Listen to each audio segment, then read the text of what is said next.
Hello friends, स्वागत है आप सभी का सिंह जिस एकेडमी में। और आज हम लोग क्लास 12th के विस्तास बुक का lesson first the third level करने चल रहे हैं, जिसे लिखा है जैक फिने ने। दोस्तों, हम इस लेसन की line by line Hindi explanation देखेंगे और एक एक वर्ड जो डिफ़िकल्ट हैं उन पर बात करते हुए पूरी स्टोरी की अच्छी एक्सप्लेनेशन देखने वाले हैं, करने वाले हैं। इससे पहले मैं आपको स्टोरी के बारे में बताना चाहूँगा।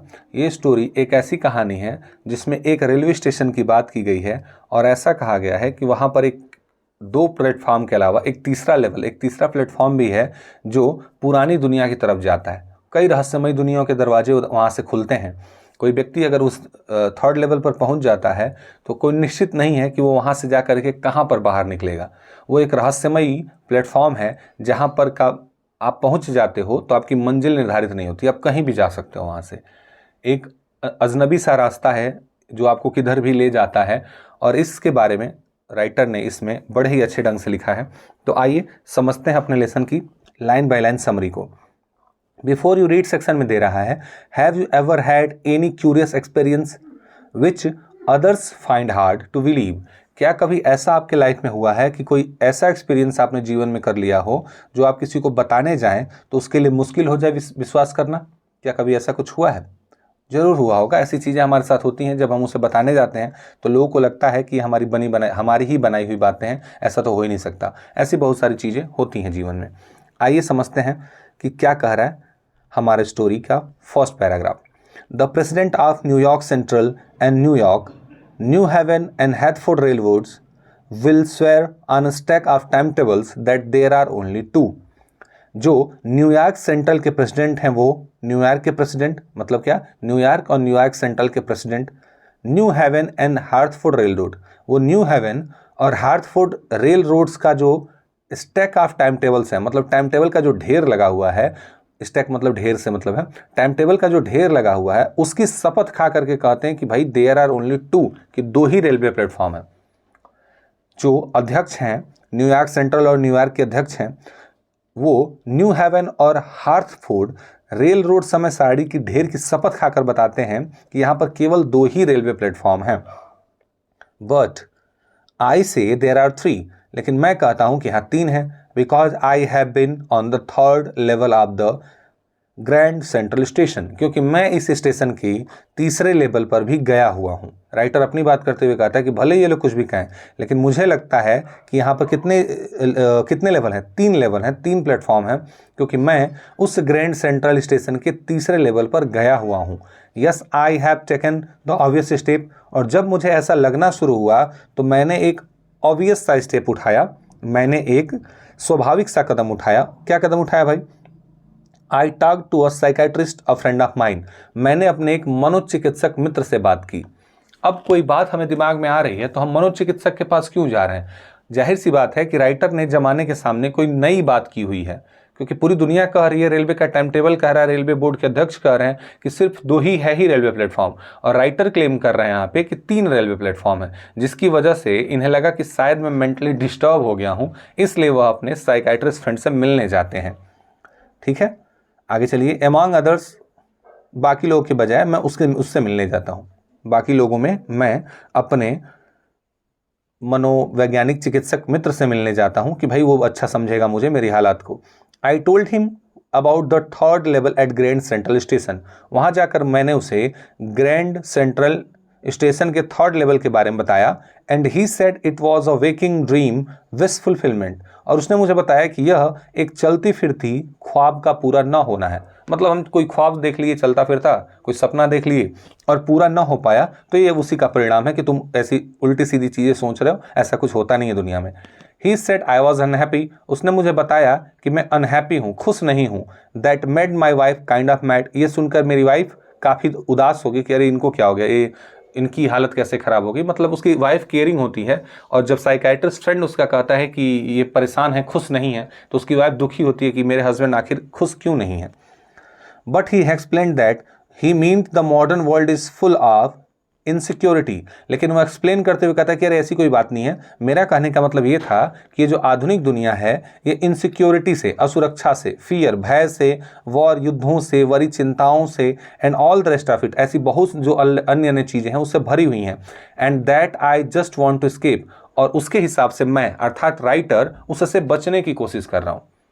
साइकाइट्रिस्ट उसका जो राइटर का जो साइकाइट्रिस्ट फ्रेंड रहता है वो उसे क्या सजेस्ट करता है कि देखो भाई, दुनिया में बहुत चिंताएं हैं, लोगों को तकलीफ है किसी बात से, असुरक्षित महसूस करते हैं, वो चिंताएं हैं, युद्ध हैं, तमाम बातें हैं, सुरक्षा की भावना है, और उसी बीच तुम इन चीज़ों से बचने के लिए कहीं कुछ अलग सोच रहे थे, और यही सोचना तुम्हारा एक हाइपोथेटिकल विजन की तरफ ले जाता है, काल्पनिक बातों की तरफ ले जाता है, और उन कल्पनाओं में ही तुम्हें लगने लगता है कि एक तीसरा स्टेशन भी है। मुझे पता है ऐसा है, क्योंकि ये तुम्हारी कल्पनाओं की चीज़ें, ये रियल में नहीं है। क्योंकि तुम दुनिया से उदास हो, दुनिया से परेशान हो, तो तुम अपने मन में कुछ ऐसी बातें सोच रहे थे और तुम्हें सडनली रियलाइज होने लगा कि यही सही है।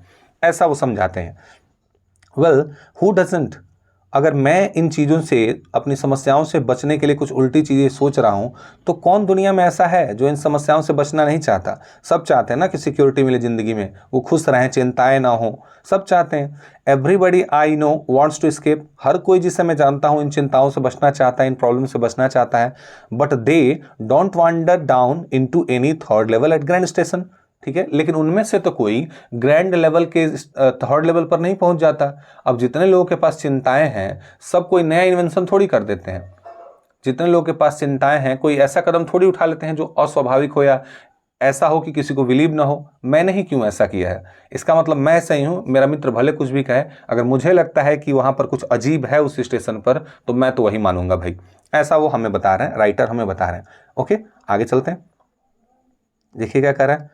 But that's the reason he said, and my friends all agreed। और उसने लेकिन यही रीज़न बताया, मेरे उस साइकाइट्रिस्ट फ्रेंड ने यही रीज़न बताया, और कमाल की बात है कि मेरे सारे दोस्त मान भी गए। राइटर के जो साइकाइट्रिस्ट फ्रेंड हैं, उनके अलावा जितने इनके बाकी दोस्त हैं, वो सब मान भी जाते हैं कि अरे बेचारा दुखी है, परेशान है जीवन से, इसलिए इसने उल्टी चीज़ें सोच ली और ये हवाई सपने देख रहा है, कुछ अजीब सी चीज़ें इमेजिन करने लगा है। Everything points to it, they claimed.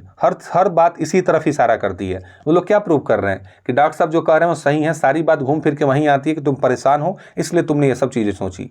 My stamp collecting, फिर बात आई मेरे स्टैम्प कलेक्टिंग की। स्टाम्प पहले मुहरें होती थी, डाक टिकट आया करते थे पहले के टाइम पे, तो उसे कलेक्ट करने की बात की जा रही है। कि फिर बात आ गई कि भाई तुम जो डाक टिकट कलेक्ट करते हो उदाहरण के लिए, वो भी एक टेम्परेरी रिफ्यूज़ है फ्रॉम द रियलिटी से दूर होने का एक जरिया है। कि तुम क्या करते हो, अपने रियलिटी से दूर होते हो, थोड़े समय के लिए टिकटें इकट्ठा करते हो, ताकि तुम्हारा जो ध्यान है तुम्हारी रियल लाइफ की परेशानियों से हट जाए और तुम थोड़े समय के लिए खुश महसूस करो। उदाहरण के लिए मैं आपको बताऊं कि हम कभी 3 घंटे के लिए मूवी देखने चले जाएं और वहां पर हम बैठ के कोई कॉमेडी मूवी देखते हैं, तो हमें हंसी आती है और हम अपने दोस्तों के साथ बैठ करके हंस रहे होते हैं। उस टाइम पीरियड में हमारा दिमाग हमारी चिंताओं को भूल चुका होता है और हम खुश होते हैं।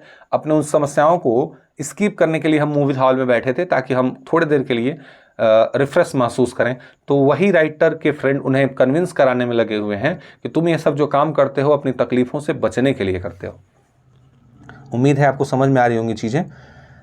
वेल मे बी, चलिए हो सकता है कि मैं अपनी तकलीफ़ों से बचने के लिए डाक टिकट इकट्ठा करता हूँ। But my grand father didn't need any refuse from reality. लेकिन मेरे दादाजी को तो ऐसी किसी रियलिटी से बचने की जरूरत नहीं थी। Things were pretty and nice and beautiful. उनके समय में चीज़ें बड़ी अच्छी थी और सुंदर थी, अच्छा चल रहा था उनका जीवन। In his day from all I hear and he started my collection.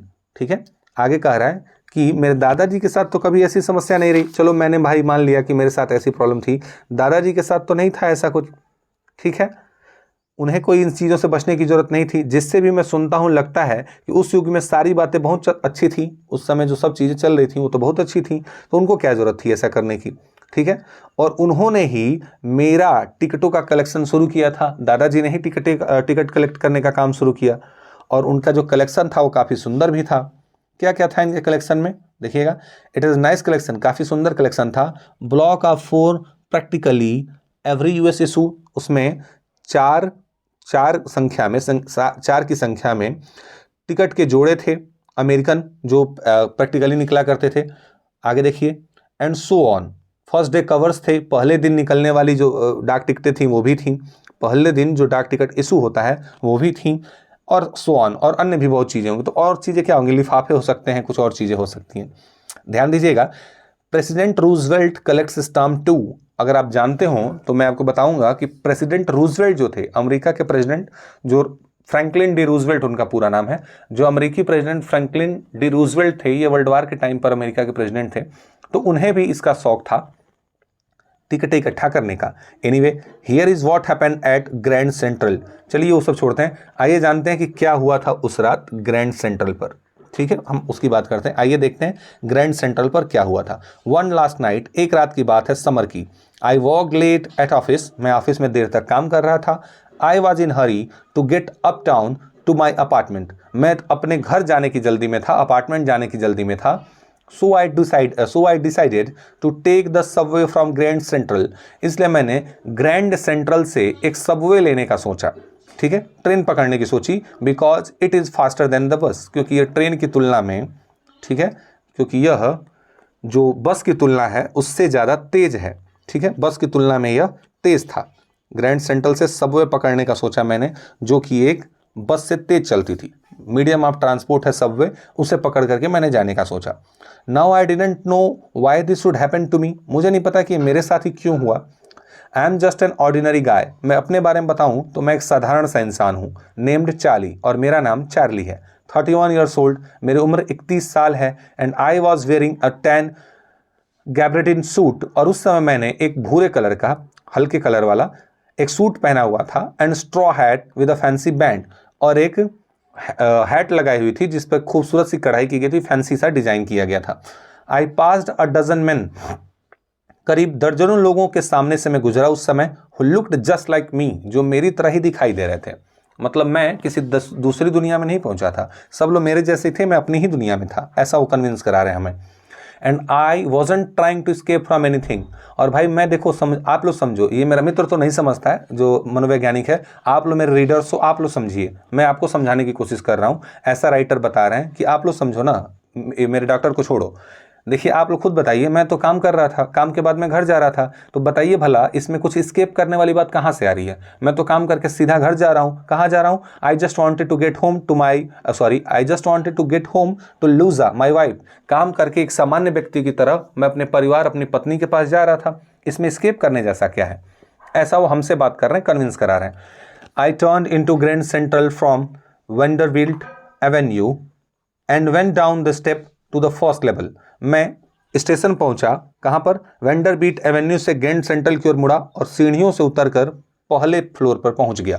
ठीक है, वे यू टेक ट्रेन्स, जहां पर आप ट्रेन्स पकड़ सकते थे, लाइक द 20th सेंचुरी, जैसे 20वीं सदी की ट्रेनें होती हैं वैसे ट्रेन वहां पर थी। इसका मतलब अभी भी मैं अपनी दुनिया में था, कहानी 20वीं सदी की है, 20वीं सदी की ट्रेनें दिखाई दे रही हैं, इसका मतलब मैं ठीक समय पर हूं। Then I walk down another flight to the second level, फिर मैं आगे चलता गया और मैं सेकेंड लेवल तक पहुंचा, where the suburban trains leave from ducked into an arched doorway heading for the subway and got lost.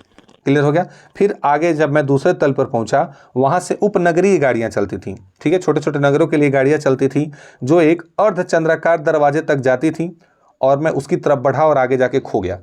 ठीक है, सेकेंड लेवल तक जब मैं पहुंचा और एक कैसा दरवाजा, आर्क्ड डोरवे पास किया, तो उसके बाद आगे जाकर के मैं खो गया। दैट्स इजी टू डू, ये करना आसान था। I have been in out of Grand Central 100 of time, कोई बात नहीं, ये आसान सी बात है, खो गया तो। सैकड़ों बार इस ग्रैंड सेंट्रल से मैं अंदर बाहर हुआ हूँ। क्या कह रहा है? कई बार मैं आया गया हूँ इसमें से, तो कोई बहुत बड़ी बात नहीं है। I have in and out, कई बार मैं आया गया हूँ, कभी इधर से प्रवेश किया, दूसरे साइड से बाहर निकल गया, तो ये मेरे लिए कोई नई बात नहीं है, तो मैं आराम से निकल जाऊंगा, ऐसा राइटर सोचते हैं। But I am always bumping into new doorways, लेकिन एक समस्या हर बार आती है कि जब भी मैं इसमें प्रवेश करता हूँ तो हमेशा नए नए डोरवेज खुल जाते हैं, नई नई सीढ़ियाँ आ जाती हैं, नए नए कॉरिडोर्स आ जाते हैं। Once I got into a tunnel, एक बार मैं एक सुरंग में पहुंचा, about a mile long, and came out in a lobby of Roosevelt hotel, और करीब 1 मील चलने के बाद मैं रूजवेल्ट होटल के लॉबी में बाहर आया। अब जरा समझिए, ये एक रेलवे स्टेशन पर गए थे और उसके सेकंड लेवल से जब नीचे की तरफ बढ़े तो वो रास्ता उनको लेकर के एक होटल के लॉबी में पहुंचा देता है। मैंने पहले बताया कि यह एक ऐसा रेलवे स्टेशन है जिसके सेकंड फ्लोर के बाद से, सेकंड लेवल के बाद जो रास्ते बनते हैं वो रहस्यमयी हैं, वो कहीं भी निकल जाते हैं। ठीक है, another time I came up in an office building on 46 street, अगली बार मैं उसमें प्रवेश किया तो 46 स्ट्रीट की बिल्डिंग में निकला 3 ब्लॉक दूर। मतलब अजीब सा था, कभी प्रवेश करिए तो कहीं का कहीं निकाल देता था, कहीं पहुंच जाएंगे अब। Sometimes I think grand central is growing like a tree. कई बार मुझे लगता था कि ये जो ग्रैंड सेंट्रल रेलवे स्टेशन है ये एक पेड़ की जड़ों के समान बढ़ रहा है। Pushing out new corridors and staircase like roots, जैसे पेड़ की जड़ें पेड़ के वृद्धि करने के साथ साथ जमीन में कई दिशाओं में बढ़ती चली जाती हैं और गहरी होती जाती है, नए नए जड़ें और अंदर की तरफ बढ़ने लगती हैं, वैसे ही ये जो ग्रैंड सेंट्रल स्टेशन है इसमें नई नई सीढ़ियाँ, नए नए रास्ते, नए नए कॉरिडोर्स निकलते जा रहे हैं, जैसे पेड़ों की जड़ों में होता है। आगे बढ़ते हैं। That's probably a long tunnel that nobody news. That's probably a long tunnel that nobody news. ऐसा है लिखा है कि शायद ये एक लंबी टनल होगी जो कोई जानता नहीं होगा। About feeling its way under the city right now, जो इस शहर के नीचे नीचे घूम रही है। On its way to Time Square, हो सकता है इसके ऊपर टाइम स्क्वायर हो, मे बी कोई दूसरा सेंट्रल पार्क हो, और मे बी बहुत चीज़ें हो सकती हैं। Because for so many people through the years Grand Central has been an exit, क्योंकि बहुत सारे लोग भी ये मानने लगे थे कि ग्रैंड सेंट्रल एक एग्जिट है, अ वे टू स्केप का एक जरिया, बाहर निकलने का एक जरिया। Maybe that's how the tunnel I got in to, और मुझे लगता है कि ऐसी ही किसी एक सुरंग में मैं चला गया था। But I never told my psychiatrist friend about that idea, लेकिन कभी भी मैंने अपने उस मित्र को इस बारे में नहीं बताया, क्योंकि अभी तो मैंने कहा है बस कि एक तीसरा लेवल है, तो वो मुझे पागल घोषित करने पर लगा हुआ है। अगर मैं उसे पूरी बात बता दूं कि एक बार मैं दूसरी जगह निकल गया था, तो कहेगा कि बाबू तुम अब आराम करो, तुम्हारा दिमाग सही काम नहीं कर रहा, तुम अजीब अजीब चीज़ें सोच रहे हो, तुम मेंटली डिस्टर्ब हो, तुम्हें थेरेपी की जरूरत है, पता नहीं क्या क्या ऐसी बात है।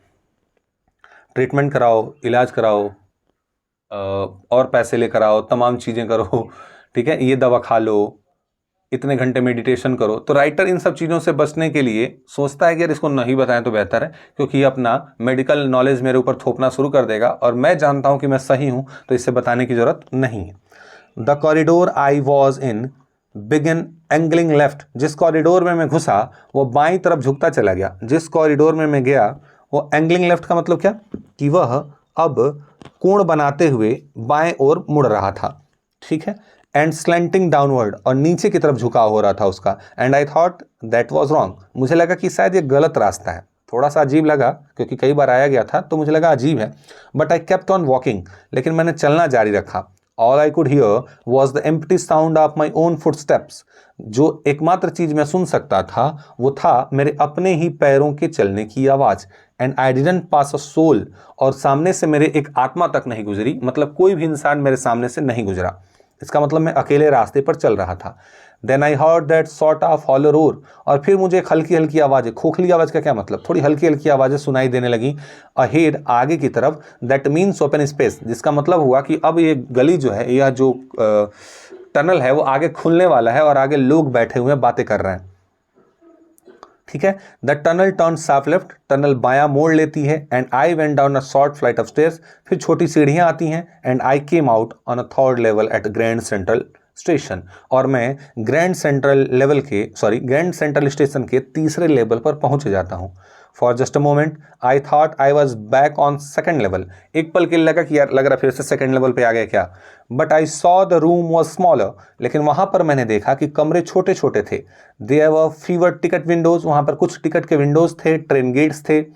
एंड द इन्फॉर्मेशन बूथ, और इन्फॉर्मेशन बूथ थे सेंटर में ही, जैसे पुराने समय में होता था, पुराने दिखाई देने वाले तरीकों के थे, लकड़ी के बने हुए थे और पुराने पुराने लग रहे थे। And the man in booth wore a green eyeshade long black sleeve protectors, और अंदर बैठे हुए व्यक्ति ने एक स्लीव प्रोटेक्टर पहना हुआ था, ठीक है, ग्रीन आई सेट, और स्लीव प्रोटेक्टर पहना हुआ था, लंबी बाजुओं वाला। द लाइट्स वर डीम, अंदर जो लाइट जल रही थी रेलवे उस इंक्वायरी ऑफिस में, वह डीम थी, हल्की लाइट जल रही थी। एंड सॉर्ट ऑफ फ्लिकरिंग, और झिलमिलाने जैसी लाइट थी, मतलब एक जैसी चटक ब्राइट लाइट नहीं थी, वो झिलमिल झिलमिल टिमटिमाती हुई लाइट थी। देन आई सा वाई, फिर मैंने रीजन देखा कि ये लाइट झिलमिला क्यों रही है।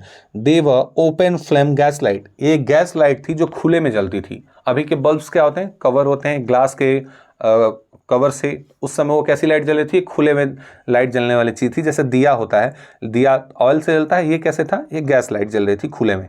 दिया भी झिलमिलाती रहती है, दिया से झिलमिल रोशनी आती है, वैसे ही उससे आ रही थी। आगे कंटिन्यू करते हैं। देयर वर ब्रास स्पिटून्स, वहाँ पर पीकदान रखे गए थे थूकने के लिए। पुराने समय में जो ये जो लोग पान वगैरह खाने के शौकीन होंगे, थूकने के लिए उनके लिए क्या किया गया था, पीतल के पीक दान रखे, थूक दान रखे थे कि भाई आइए और इसमें क्या ही कहें। ठीक है, आगे। And across the station a glint of light caught my eyes. ठीक है, and across the station, station के बाद glint of light caught my eyes, एक रोशनी की चमक मेरी आंखों पर आती है। A man was pulling a gold watch from his vest pocket, एक व्यक्ति अपनी जेब से सुनहरी सोने की घड़ी निकाल रहा था। ही स्नैप्ड ओपन, उसने उसका कवर हटाया। ग्लैंस एट इट वॉच, अपनी घड़ी पर नजर डाली। एंड फ्रोन्ड, और गुस्से में आ गया। हो सकता है किसी का वेट कर रहा होगा, लंबे समय से खड़ा होगा, उसने अपनी घड़ी खोली और देख करके टाइम गुस्से में आ गया। ही वोर अ डर्बी हैट, उसने एक हैट लगाई हुई थी। ब्लैक 4 बटन सूट, एक ब्लैक कलर का सूट जिसमें 4 बटन थे, विद टेनी लैप्स। ठीक है, और क्या बताया कि उसने एक डर्बी हैट, एक छोटे लैपल 4 बटन का सूट पहना हुआ था। ठीक है, आगे देखिए। With teeny laps and he had a big black handlebar moustache. ठीक है, और उसकी बड़ी बड़ी काली काली हैंडल बार मूछें थी। हैंडल बार क्या होता है, ये मूछ की एक स्टाइल है, कई तरह की मूछें होती हैं, handle bar, moustache, toothbrush moustache. Toothbrush moustache जो थी वो हिटलर की मूछों को कहते थे, छोटी सी थी। और देखा होगा आपने चार्ली चैपलिन को भी उस तरह की मूछों में, जिनकी मूछें छोटी होती हैं और चौड़ी होती हैं, उससे टूथब्रश कहते थे। हैंडल बार और चौड़ी मूछों को कहते हैं, जो साइड में उठे हुए होते हैं। Then I looked around and saw that everyone in the station was dressed like 18-19 something. अब मैं चारों तरफ देखता हूं तो मुझे लगता है कि हर कोई ये 18वीं 19वीं सदी जैसे कपड़े पहने हुआ है, लेकिन अभी तो मैं 20वीं सदी में था। I never saw so many beards, side bones and fancy moustache in my life. अपने जीवन में इतने ज़्यादा लोगों को दाढ़ी मूछ रखे हुए, अलग अलग किस्म की दाढ़ी मूछे, अलग अलग स्टाइल में दाढ़ी मूछे रखे, मैंने इतने लोगों को कभी नहीं देखा था। A woman walked through the train gate, एक महिला वहां से गुजरी। ठीक है, एक महिला वहां से गुजरती हैं। ठीक है, आगे देखिए, कहाँ गया भाई, या she wore a dress with a leg of mutton sleeve and skirt to the top of her button shoes. ठीक है, वो महिला की पोशाक के बारे में बातें करते हुए राइटर लिखते हैं कि उसने एक ऐसी ड्रेस पहनी थी जिसके बाजू लेग ऑफ मटन, मतलब सुंदर पोशाक के डिजाइन के थे, और उसकी स्कर्ट उसके बटनों वाले जूतों के ऊपरी भाग तक आती थी। आगे, back of out of the tracks I caught an glimpse of a locomotive. ठीक है, उसके पीछे मैंने ट्रैक देखा, रेलवे ट्रैक देखा होगा, जहां पर मेरी नजर पड़ी एक ट्रेन के इंजन पर। अ वेरी स्मॉल, एक छोटा सा इंजन था, कुरियर एंड ईव्स लोकोमोटिव, जिसे बनाया गया था Currier and Ives locomotive company द्वारा, with a funnel shaped stack. And then I knew, ठीक है, जिसकी कीप फनल जैसी चिमनी थी, उस इंजन में एक चिमनी लगी हुई थी फनल जैसी। एंड देन आई न्यू, और तब मुझे कुछ समझ आया, कुछ एहसास हुआ मुझे। To make sure I walked over a news boy and glance at the stack of papers. फिर मैं वहां से उठा और न्यूज़पेपर बेचने वाले बच्चे के पास गया। न्यूज़ बॉय, खबर देने वाला बच्चा, मतलब न्यूज़पेपर बेचता होगा। और वहां पर जो पेपर का ढेर पड़ा हुआ था उस पर नजर डाली मैंने, जो उसके पैरों के पास रखे थे, नीचे पेपर रख के खड़ा होगा। It was the world, paper का नाम द वर्ल्ड था, यहाँ आप देख सकते हैं पेपर का दिया हुआ, पेपर द वर्ल्ड था। And the world hasn't been published for year. मुझे आश्चर्य का मेरे ठिकाना न रहा, क्योंकि ये द वर्ल्ड पेपर तो कई सालों से प्रकाशित ही नहीं होता है, फिर कहाँ से आ गया ये। द लीड स्टोरी सेड, जो स्टोरी लगी हुई थी फ्रंट पेज पे, समथिंग अबाउट प्रेसिडेंट क्लीवलैंड, और उस पर प्रेसिडेंट क्लीवलैंड के बारे में कुछ लिखा हुआ था। आई हैव फाउंड, अभी आपको प्रेसिडेंट का नाम मैंने बताया कि वो फ्रैंकलिन डी रूजवेल्ट के समय में थे, जब वो अपनी डाक टिकटों के इकट्ठा करने की बात करते हैं तो तत्कालीन प्रेसिडेंट रूजवेल्ट की बात करते हैं। लेकिन यहाँ पर पेपर में किसकी खबर आई हुई थी, यहाँ पर खबर आई हुई है प्रेसिडेंट क्लीवलैंड की। I have found that front page since the public library files, ये फ्रंट फाइल मुझे पब्लिक लाइब्रेरी में मिला और उस पर डेट लिखी हुई थी जून 11 सन 1894। ठीक है, यह 1894 में पहुंच गए थे, जबकि यह अपना इनका वास्तविक जीवन सन 1945 का था। इसका मतलब वो रास्ता उन्हें पास्ट में लेकर पहुंचाया था। I turn toward the ticket window knowing that here, अब मुझे समझ आ चुका था कि क्या हो रहा है। मैं टिकट विंडो के पास पहुंचा यस कुछ जानकारी लेने के लिए। On the third level at Grand Central, उसी ग्रैंड सेंट्रल के तीसरे लेवल पे। I could buy tickets that would take Louisa and me anywhere in the United States, मैं वहां से टिकट खरीद करके यूएस में, यूनाइटेड स्टेट्स में जहां जाना चाहूँ हम दोनों जा सकते थे। इन द ईयर 1894, 1894 के साल में। And I wanted 2 tickets to Galesburg Illinois, ठीक है, और मैं 2 टिकटें चाहता था ठीक है ना। मैं वहाँ पर 2 टिकटें चाहता था। कहाँ जाना था मुझे? 2 टिकटें लेकर के मुझे गैलिसबर्ग इलिनॉइस जाना था, इसलिए मैंने 2 टिकटें लेनी चाहिए। Have you ever been there? अभी हमसे पूछ रहे हैं कि ये सब छोड़िए, आप कभी गैलिसबर्ग गए हैं? It is a wonderful town still, अभी भी बहुत खूबसूरत शहर है ये। With big old frames house, बड़े बड़े घर, ह्यूज लॉन्स, बड़े बड़े लॉन्स, ट्रिमेंडस ट्रीज, ऊंचे ऊंचे पेड़, हुज ब्रांचेस मीट ओवरहेड, जिनकी शाखाएं ऊपर सर पर जाकर मिल जाती हैं, एंड रूफ द स्ट्रीट, और गलियों का छत बनाती हैं। मतलब पेड़ दोनों साइड लगे हुए हैं और ऊपर जाके मिल जाते हैं तो छत सा बन जाता है, सनलाइट डायरेक्ट नीचे तक नहीं आती, वो ऊपर ही रोक देते हैं, तो सुहावना लगता होगा वो रास्ता। आगे, एंड इन 1894 और 1894 में समर इवनिंग व ट्वाइस एज लॉन्ग, समर जो होती थी उसकी शाम इवनिंग्स जो होती थी दुगनी हुआ करती थी। दुगनी मतलब ये नहीं कि टाइम ज़्यादा बढ़ जाता होगा, लोग एक साथ वक्त बिताया करते थे, देर तक बैठते होंगे एक साथ, तो लिखा है कि शामें लंबी होती थी, थोड़ा सा शायराना अंदाज। And people set out on their lawn, लोग अपने लॉन में बैठ जाते थे, मैन स्मोक करते थे, सिगार वगैरह, हंसी मजाक चलता होगा, एंड टॉकिंग क्वाइटली, और आराम से बात करते होंगे। Women waving palm leaves fan, महिलाएं जो होती थी हाथ में पंखा झलती थी, पाम की पत्तियों से बने हुए पंखों को रख करके हवा झलती थी। With the fire flies all around, और वहाँ पर जुगनू उड़ रहे थे, जुगनू उड़ते होंगे, और एक काफ़ी शांत संसार रहा होगा। To be back there with the first time was, first world war was still 20 year, यहाँ की बात करें अगर तो यहाँ से अभी भी प्रथम विश्व युद्ध होने में 20 साल बाकी है। 1894 दिया है, आपको पता होगा फर्स्ट वर्ल्ड वॉर 1914 में शुरू होता है 1914 में, तो 20 साल अभी बाकी हैं विश्व युद्ध होने में। और मैं तो फ्यूचर से आया हूँ, इन लोगों को एहसास भी नहीं है कि यह अमेरिका 2 विश्व युद्ध में सम्मिलित होने वाला है। ये भविष्य से आए थे, इन्हें पता था ये सब चीज़ें। And the second world war is 40 years in the future, और 40 साल बाद द्वितीय विश्व युद्ध भी होने वाले हैं। ये गेल्सबर्ग के लोग इन बातों से पूरी तरह से अनजान हैं कि दुनिया आगे चल के 2 विश्व युद्ध झेलने वाली है। आई वॉन्टेड 2 टिकट्स फॉर दैट, मैं उस शहर के 2 टिकटें चाहता था। उम्मीद है आपको स्टोरी समझ आ रही होगी कि क्या कहा जा रहा है इसमें। खैर, मैं टिकट लेने पहुंचा। The clerk figured the fair, जो क्लर्क वहाँ पर बैठा हुआ था उसने पैसों का अनुमान लगाया कितना रुपया हुआ। He glance at my fancy headband, उसने मेरे हेडबैंड पर नज़र डाली। But he figure the fare, और पैसा जोड़ करके बताया। And I had enough for 2 coach tickets, 2 coach के टिकट्स के लिए पर्याप्त पैसे थे मेरे पास।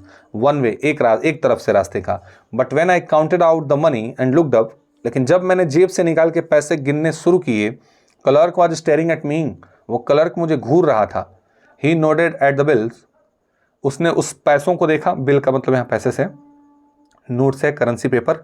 That are not money mister, और क्या बोला उसने कि ये पैसा नहीं है महाराज, जनाब ये पैसा नहीं है।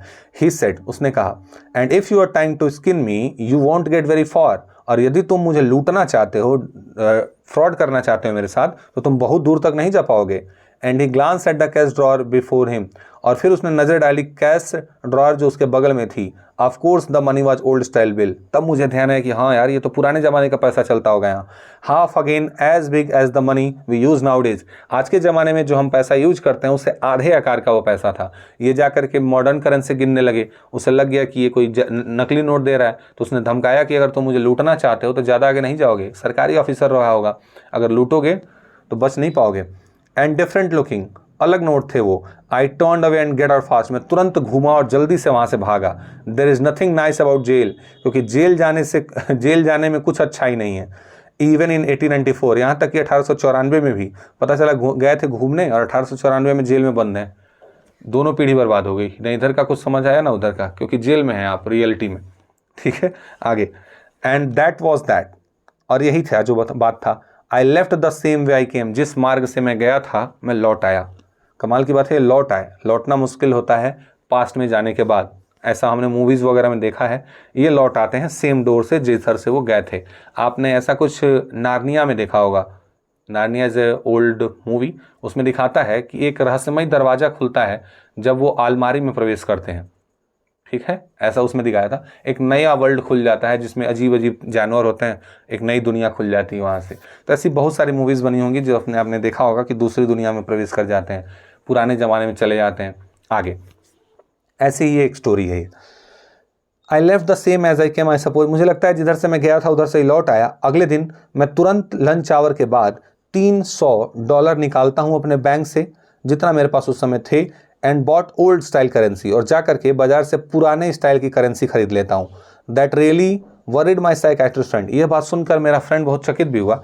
You can buy old money at almost any coin dealer. उस समय जो क्वाइन डीलर हुआ करते थे, पैसे रुपए का जो व्यापार करते थे, उनसे आप पुराना, क्वाइन डीलर का मतलब क्या, जो करेंसी एक्सचेंज वाले होते हैं, कहीं की करेंसी को दूसरे एक्सचेंज में कन्वर्ट करके पैसे देने वाले, तो वहाँ से आप पुराने पैसे ले सकते हो।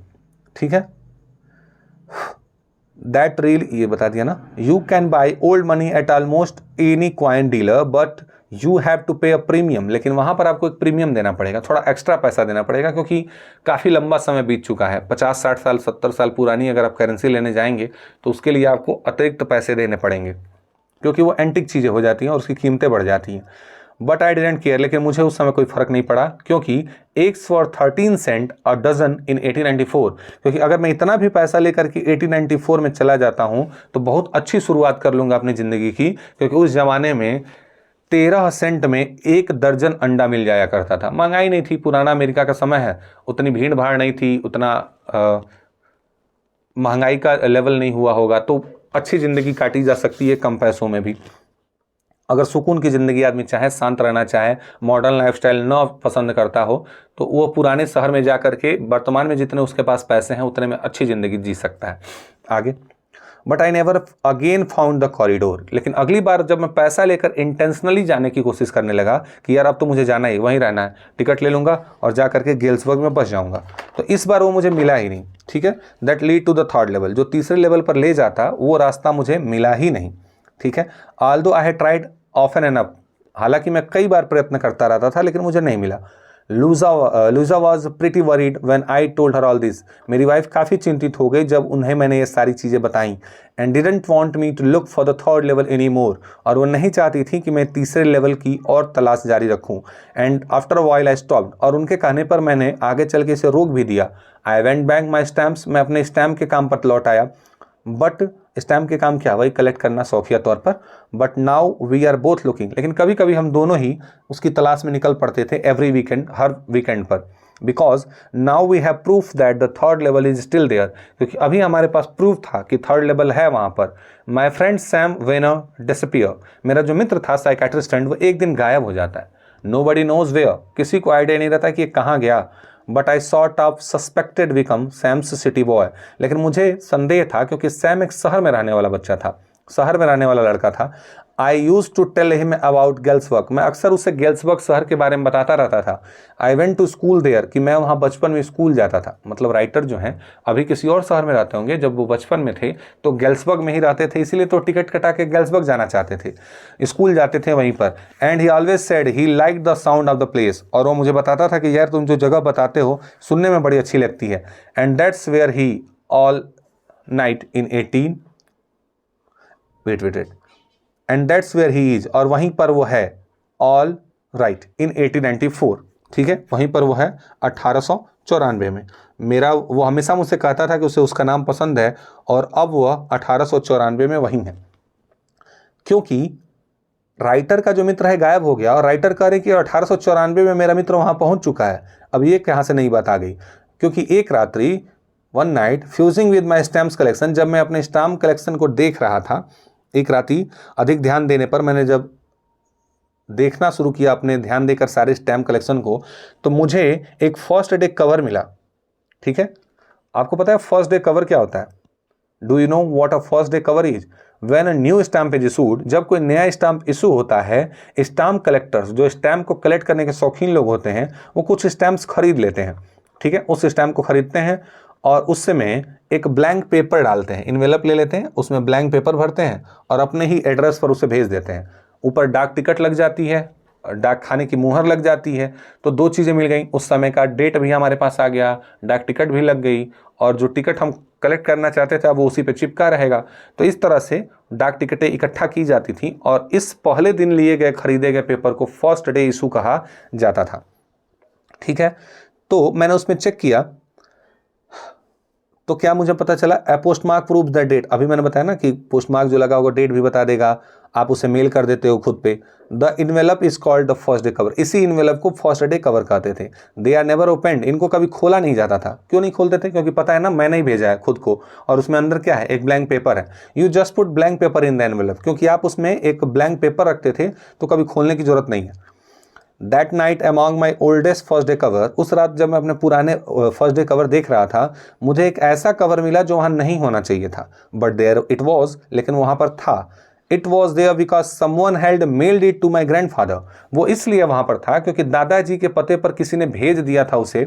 गेल्सबर्ग में, मेरे गेल्सबर्ग वाले घर पर किसी ने वो पत्र भेजा था। And that's what the address on the envelope said, और उस पर यही तो एड्रेस लिखा था। And it had been there since July 1894, यह पत्र 18 जुलाई 1894 को वहाँ पर आया था। पोस्ट मार्क जो लिखा था उसके हिसाब से डेट मुझे पता चली। Yet I didn't remember it all, लेकिन मुझे याद नहीं है कि ये कैसा रहा होगा। स्टैम्प वाज अ 6 सेंट, यह 6 सेंट का स्टैम्प था, dull brown with a picture of President Garfield. और मैंने बताया कि जो डाक टिकट होते थे किसी न किसी के नाम से, किसी न किसी की तस्वीर के साथ रिलीज होते थे, तो इस डाक टिकट पर अमेरिकन राष्ट्रपति गैरफील्ड का चित्र था। Naturally when the envelope came to grand dad in the mail, समझने वाली बात थी कि जब ये दादाजी के पास आया होगा, ठीक है, तो वो उसी मेल में रह गया होगा।